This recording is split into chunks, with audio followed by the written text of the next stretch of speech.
Jeg vil gerne fordybe mig i nervesystemet. I min fremlæggelse vil jeg gerne komme ind på centralnervesystemet, det perifere system, hjernens funktion og opbygning og nervens anatomi. Centralnervesystemet udgør hjernens og rygmarven samt det limbiske system, som er placeret ved hypofysen. Det perifere del af de nerveforbindelser, der er bundet til centralnervesystemet og kroppens instanser, som sanseorganer, skeletmuskler, organer og kirtler. Det udspringer af eller ender i centralnervesystemet. Den perifere system opdeles i 3 hovedgrupper med hver deres specifikke funktion. 3 hovedgrupper er det sensoriske, det motoriske og det autonome system. Det sensoriske systems funktion er at viderebringe informationer fra vores omgivelser til cerebrum. Det motoriske system aktiverer vores skeletmuskler, så vi kan bevæge os.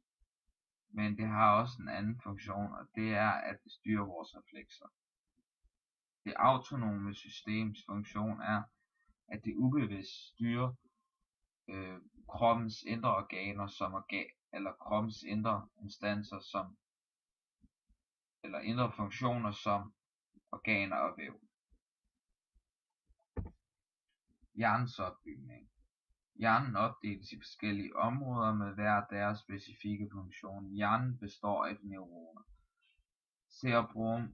Cerebrum udgør 90% af den menneskelige hjerne med en samlet vægt på 1,5 kg.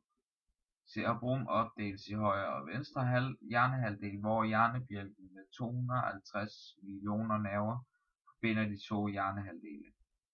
Rundt om cerebrum ligger hjernebarken.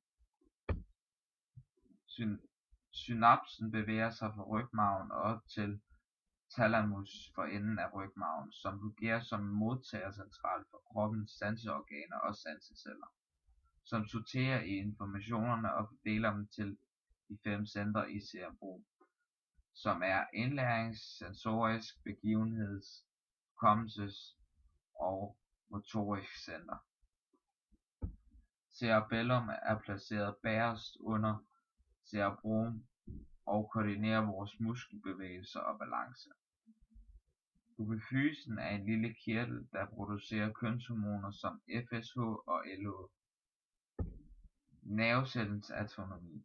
Neuroner består af de samme organeller som andre celler i menneskets krop, men de har alligevel en anderledes bygning. Neuronet består af somat, som har en masse udløbere, altså dendritter og aksoner. Dendritterne er neuronets synapse modtager, hvor signalet udløber fra dendrittens forgrening langs aksonen, som er afsenderen.